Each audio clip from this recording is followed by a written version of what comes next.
Welcome to the React components. We are going to study about React elements, React props, and React components, and at the last, styling in ReactJS. So without much further ado, let's get started with it. So let's start talking about React elements. What are React elements? So React elements can be called as the smallest building blocks of React apps. So an element describes what you want to see on the screen. An element in a code would be a single piece of line that you write to show what you want to see on the screen. For example, if you want to see, welcome to ReactJS training, that one part will be an element. And I talked about components before. Components are made up of these elements. So an element is immutable.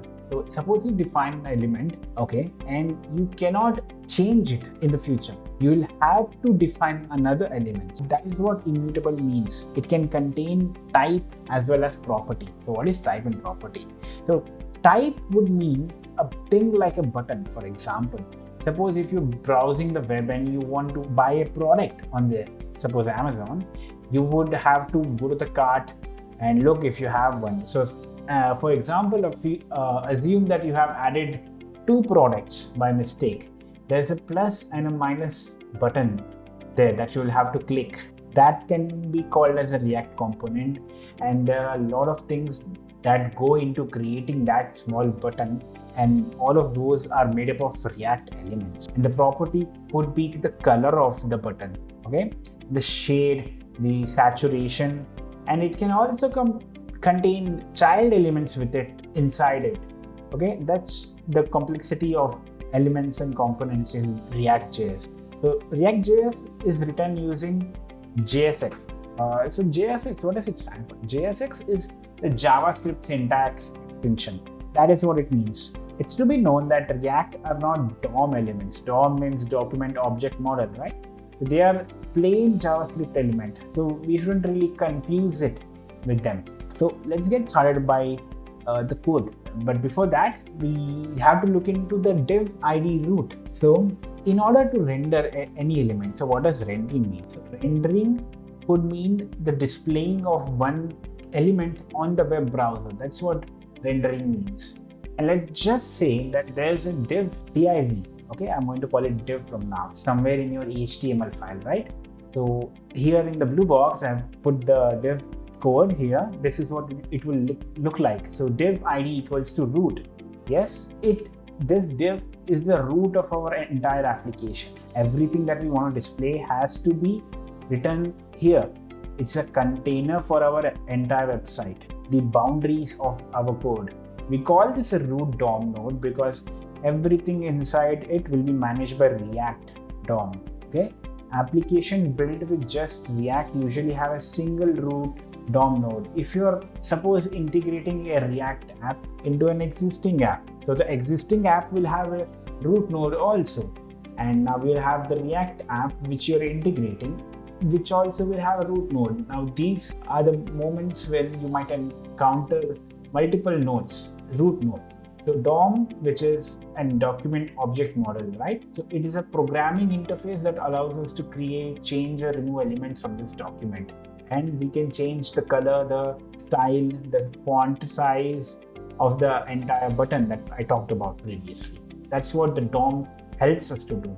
We can add events to these elements to make our page dynamic. DOM views HTML as a document of a tree of nodes. A node represents an HTML document. Okay, so now we're done with the theory part. Let's go with the code. Before that, rendering, which is a part of React elements. So what does render do? So render just renders the HTML to the web page, whatever you want to type.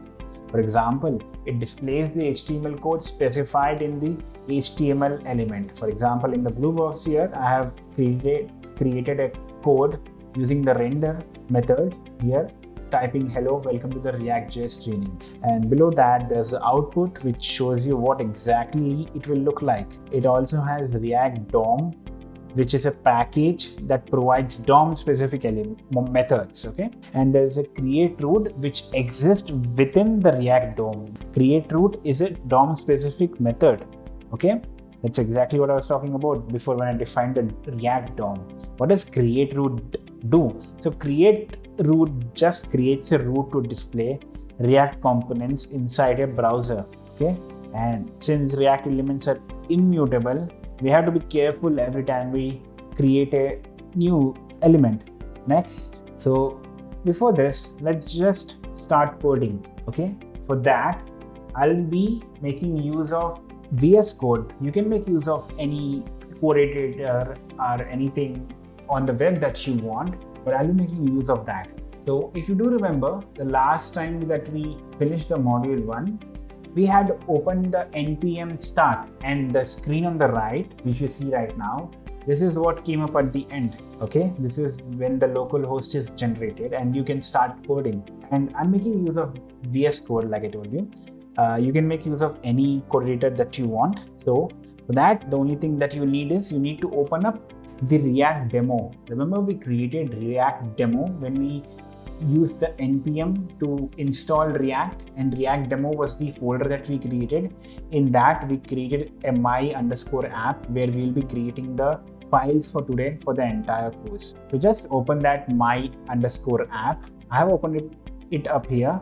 Okay, and within that you can go into the source, right? Before that, let me just show you within the public the index.html file. And here, if I come to the 31st line, this is the div id equals to root, the entire node that I was talking to you about. This is where everything rests within our browser, within our project. Now let's go to the source. This is where the interesting things happen. Here, I want to see app.js file. Okay, I have already opened it. You can click on it, and this is what it will show up to you. Okay, and everything that you do here in the app.js will display what happens here. Okay, now I want to start this. Okay, so let me just take up the entire code here off, and I want to just display welcome to ReactJS. Okay, how can I do that? So for that, I'll use something known as cons. Okay, this is going to create variable here called app equals to, this is the syntax you must follow, parenthesis, and before that forward, and then curly braces. Then we can define what we want. We want to say cons name equals to, suppose I want to say John. Yeah, how's that? John. Okay, make sure that's the capital, the first one. Okay, next, I want to return something. So why? Because I want that to be displayed in my system, the browser.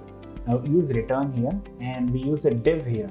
Div cannot be used every time. Okay, so everything happens here. I will make sure I close it. Okay, now everything needs to be happen between these two divs.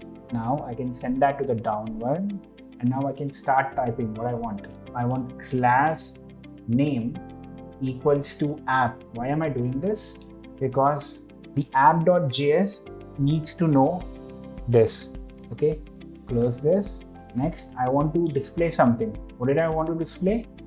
I want to display hello, welcome to ReactJS training. Okay, that's good. Next, I want to close this off. So I use the h1 tag again. Remember, h1 is for the font size, the head tag. Okay, h2 will be a smaller tag. And I want to close this return with a semicolon. And at the last, I want to export the default app. I want to see whatever is default right here. Okay. Oh, there seems to be an error here.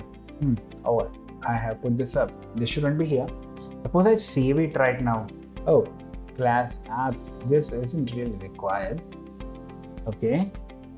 Now what happens now? Showing what I want to see, isn't it? I wanted to see hello, welcome to ReactJS training, and that is what I'm seeing right now. So this is the basic hello world that you will see everywhere in every programming language. Okay, so this is how the web does it using React. Now let's move on to the next. We're going to learn about React props. Props sound familiar because I just told you they are just properties. What do properties do in React? So they just allow components to talk to each other. Let me break it down. Props are just properties which allow components to talk to each other, right?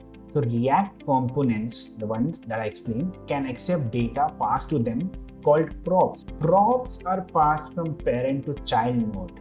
Okay, you can define another function elsewhere, and you can use the data that's been used to define something in the function 2 in the function 1.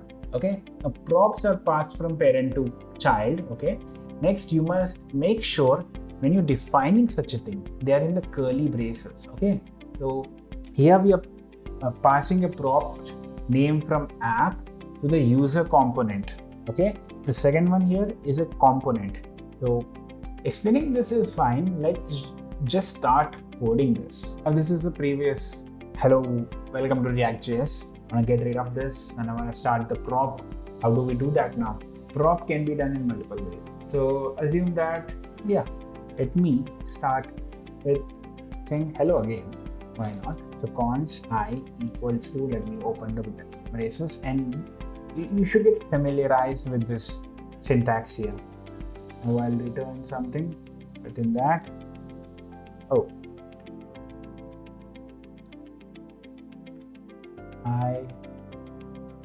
the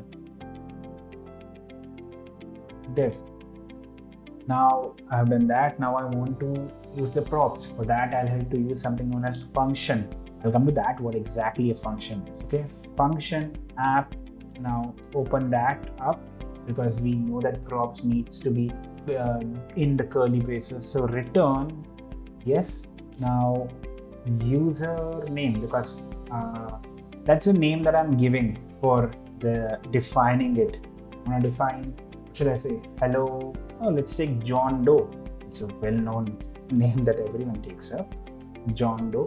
And I want to get rid of this here. Okay, now it's defined here, and I close this function. Remember to close the function using semicolons. Now I define another thing called function user props. We're going to use props here. Okay, then I return, what do I say? H1 hello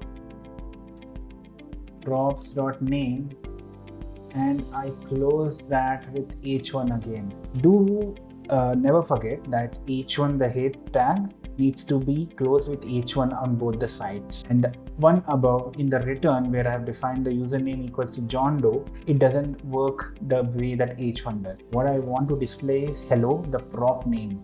Okay, the next type hello John Doe, and I end this with export default app. Oh, there seems to be error. It happens all the time.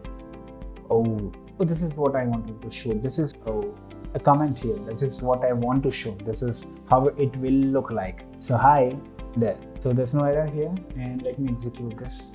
Oh, we're done there. Okay, so we have displayed hello John Doe, and we did that using the prop. The prop was defined in the function called app up there. We defined the username as John Doe, and the user had the props as the arguments here. So hello props start name, and when we call that, the argument which is passed here, props, will take the name argument which we have defined John Doe up above. This is how props work. It's a small topic, nothing that big. Now let's go on to the main topic, which is the name of the chapter itself, React components. So component, right? So one thing we know right now is React components are made up of React elements, right?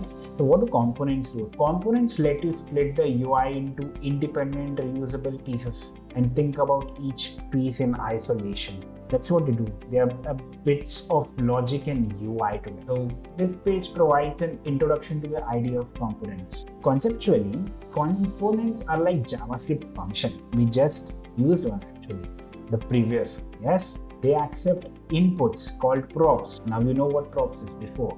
Good. And they return React elements describing what should appear on the screen. You might be getting comfortable with this because we have already learned about elements and props. So learning components is much easier right now. By using these components, React only concerns itself with what you see on the front page of the website. Example, I want to show you two systems here. A calculator app. For example, you